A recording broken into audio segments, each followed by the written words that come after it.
आदिवासी पैदा हुआ, मैंने गलती कर दी क्या? मेरे हाथ में था क्या? आदिवासी पैदा होना गुनाह है क्या? ऐसा पूछने को मजबूर हो गए हैं देश के कई आदिवासी, क्योंकि आज भी विकास तो दूर की बात है, सुरक्षित भी नहीं है कई राज्यों में आदिवासी।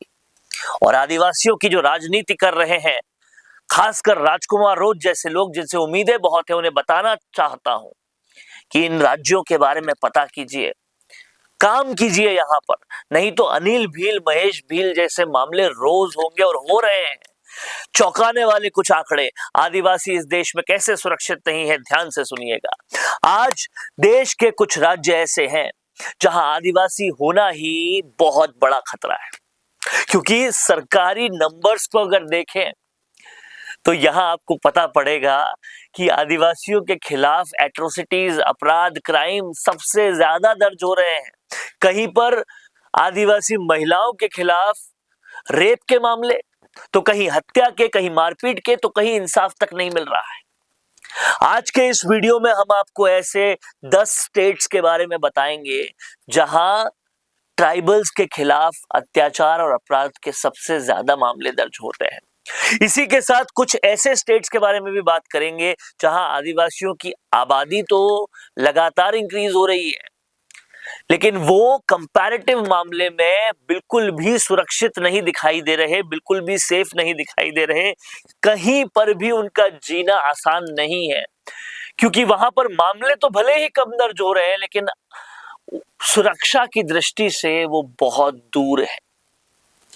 और ये सारे नंबर्स आज हम आपको बताने वाले हैं, इसलिए ध्यान से सुनिएगा। नमस्कार, आज हम आपको कुछ ऐसी चीजें बताने वाले हैं जिसे सुनकर आपके होश उड़ जाएंगे। हाल में एनसीआरबी यानी कि नेशनल क्राइम रिकॉर्ड ब्यूरो ने साल 2024 के अपराध के पूरे आंकड़े बताए, सारी रिपोर्ट्स दी, और इन रिपोर्ट्स को सुनकर चौंकने वाली बात यह है कि इसमें आदिवासियों के खिलाफ हो रहे जो मामले हैं, उनके जो नंबर सामने आए वो बड़े बड़े सवाल खड़े कर रहे हैं। सबसे बड़ा सवाल यह है कि इस देश में आदिवासियों के खिलाफ अत्याचार और अपराध जो हो रहे हैं वो सबसे ज्यादा किस राज्य में दर्ज हो रहे हैं, और उस लिस्ट में चौंक जाएंगे आप, सबसे बड़ा नंबर है मध्य प्रदेश में। मध्य प्रदेश जहां साल 2011 की जनगणना के मुताबिक आदिवासियों की आबादी करीब 1,53,00,000 है, वहां इस देश के सबसे ज्यादा आदिवासी आबादी रहती है, लेकिन एनसीआरबी के आंकड़े बताते हैं कि यहां पर आदिवासियों के खिलाफ अपराध भी सबसे ज्यादा दर्ज हो रहे हैं। मसलन साल 2022 में 2,980 मामले दर्ज हुए, जिसके अगले साल थोड़ी कमी आई, 2,858 मामले दर्ज हुए, लेकिन साल 2024 में ये संख्या 3,000 पार करते हुए 3,165 तक पहुंच गई। आदिवासियों के खिलाफ दर्ज अपराधों की ये जो संख्या है वो पूरे देश में सबसे ज्यादा है। 358 मामले आदिवासी महिलाओं से दुष्कर्म के हैं इसमें, जिसमें से 137 मामले तो ऐसे हैं जहां पीड़िताओं की उम्र 18 साल से भी कम है। 203 मामले मर्यादा जो महिलाओं की या तो भंग कर रहे हैं या नियत के हमले के हैं। यहां पर 39 मामले ऐसे भी हैं जहां पीड़िताओं की उम्र 40 साल के आसपास है। 43 मामले ऐसे भी हैं छेड़छाड़ के, 65 मामले हत्या के हैं, 37 मामले हत्या की कोशिश के हैं, मारपीट के 280 मामले हैं। पूरे देश में आदिवासी महिलाओं के खिलाफ सबसे ज्यादा अपराध अगर दर्ज हुए हैं तो मध्य प्रदेश में है। ऐसा नहीं है कि आदिवासी आबादी मध्य प्रदेश में ज्यादा है इसलिए अपराध यहां पे ज्यादा दिखाई दे रहे हैं, क्योंकि मध्य प्रदेश जो है, ध्यान से सुनिएगा आप, ये बहुत समझने वाली बात है। आखिर ऐसा हो क्यों रहा है? मध्य प्रदेश में सबसे ज्यादा आदिवासियों के खिलाफ ये अपराध हो क्यों रहा है, इसको हम पूरा देखने निकलेंगे तो बहुत सारी बातें निकलेगी। क्योंकि मध्य प्रदेश में हर 1 लाख की जो आबादी है आदिवासियों की, उस पर औसतन 21 अपराध आदिवासियों के खिलाफ अत्याचार के ही दर्ज हो रहे हैं।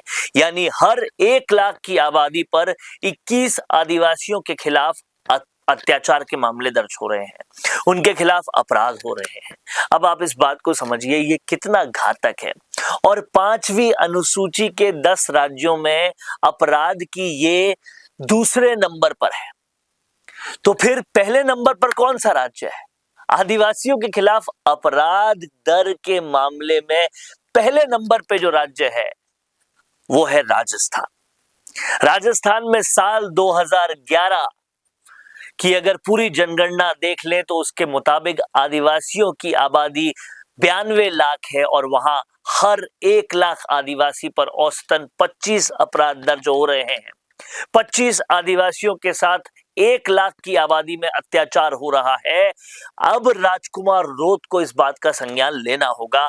यहां पर आदिवासियों के खिलाफ अत्याचार के कुल 2282 मामले दर्ज हुए हैं साल 2024 में, और ये संख्या मध्य प्रदेश के बाद दूसरे नंबर पर है। हालांकि 22-23 के मुकाबले जो 2022 और 23 के मुकाबले थे उनके अपराध की में कमी आई है, लेकिन पुलिस की जांच जो है उसकी रफ्तार भी बहुत ज्यादा ढीली है, जो कि हमने अनिल भील के मामले में भी देखा।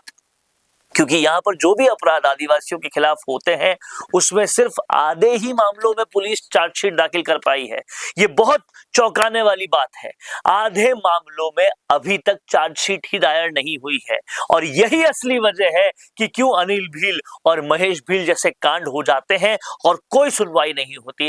राजस्थान में 136 मामले महिलाओं के खिलाफ, आदिवासी महिलाओं से दुष्कर्म के हैं, जिसमें 30 मामले ऐसे हैं जहां पीड़िताओं की उम्र 18 साल से कम है। 94 मामले महिलाओं की मर्यादा भंग करने के हैं, और कहीं ना कहीं इनमें भी कई मामले ऐसे हैं जिसमें 18 साल से कम उम्र है। 23 हत्या के मामले हैं, 34 हत्या की कोशिश के मामले हैं। आदिवासियों के खिलाफ अपराध और अत्याचार के मामले में तीसरे नंबर पर जो राज्य है वो महाराष्ट्र है, और ये सारे वही राज्य हैं जो भील प्रदेश में आने वाले हैं। तो कहीं ना कहीं राजकुमार रोत को ये समझना होगा कि अब संघर्ष को और तेज करना पड़ेगा, नहीं तो आदिवासियों को खिलौना समझकर इसी तरह से उनके साथ अपराध बढ़ते रहेंगे और पुलिस कुछ करेगी नहीं। एनसीआरबी के आंकड़े सच बता रहे हैं कि आधे से ज्यादा मामलों में चार्जशीट ही दर्ज नहीं होती। तो क्या कार्रवाई होगी? क्या कुछ कहना चाहेंगे आप इस मसले पर? कमेंट बॉक्स में जरूर लिखिए। देखते रहिए द फैक्ट इंडिया। रुकिए और जरा ध्यान से सुनिए। क्या आप हमारी इन खबरों से अपने व्यापार को भी बढ़ाना चाहते हैं? तो आप भी खबरों के दौरान इस तरह के एलिमेंट्स पर अपना विज्ञापन दे सकते हैं, या फिर ऐसे खबर के 1 मिनट बाद अपना पूरा विज्ञापन डलवाएं, जो कि 8 लाख से ज्यादा सब्सक्राइबर्स और फॉलोअर्स वाले द फैक्ट इंडिया चैनल्स और पेजेस से राजस्थान के कोने कोने में पहुंचेगा, और इससे आपका व्यापार, ब्रांड सब कुछ बढ़ेगा।